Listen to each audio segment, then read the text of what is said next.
செல்வி நேத்ராவோட வாழ்க்கை. ஆக்சுவலாக குழந்தைங்களுக்கு சின்ன வயசுல இருந்து வேல்யூ எஜுகேஷன் ஒன்று கொடுக்கணும். நாமெல்லாம் சின்ன வயசுல இருக்கும்போது ஸ்கூல்ல கதைகள் சொல்லுவாங்க. கதைகள் சொல்வது வாயிலாகவே நம்ம நிறைய குழந்தைங்களுக்கு, நமக்கெல்லாம் யாரும் தனியா வேல்யூ அதாவது ஒழுக்கத்தை தனியா சொல்லி தரல.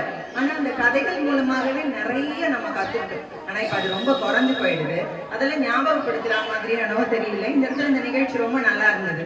எப்படின்னா பெரியவங்களுக்கு மரியாதை கொடுக்கணும் அப்படின்றத இன்டைரக்டா அவங்க இந்த பாத பூஜை, நமஸ்காரம் பண்றது, அந்த மாதிரி, அதே போல கடவுள் வணக்க பாடல், இந்த மாதிரி செய்யும்போது அந்த குழந்தைங்க கிட்ட நல்ல வேல்யூ எஜுகேஷன் வளருது.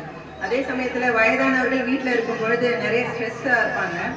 இது ஒரு ஸ்ட்ரெஸ் பஸ்டரான ஒரு ப்ரோக்ராம்னு கூட சொல்லலாம். தாத்தாக்கள்லாம் தமன்னாவை தேட ஆரம்பித்து விட்டார்கள். அந்த அளவுக்கு ரொம்ப அழகா ப்ரோக்ராம்ஸ்லாம் ரொம்ப அழகா அரேஞ்ச் பண்ணியிருந்தாங்க. இந்த இடத்துல வேற ஒன்றும் சொல்ற மாதிரி இல்லை, அதாவது குறைகள் சொல்ற மாதிரி இல்லைன்னு சொல்ல வந்தேன்.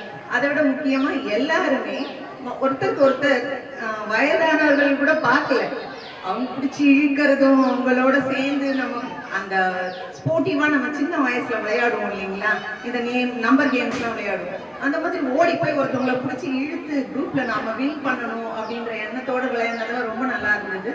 இந்த நிகழ்ச்சி ரொம்ப சிறப்பாக நடந்தது. என்னுடைய நன்றி. Thank you very much.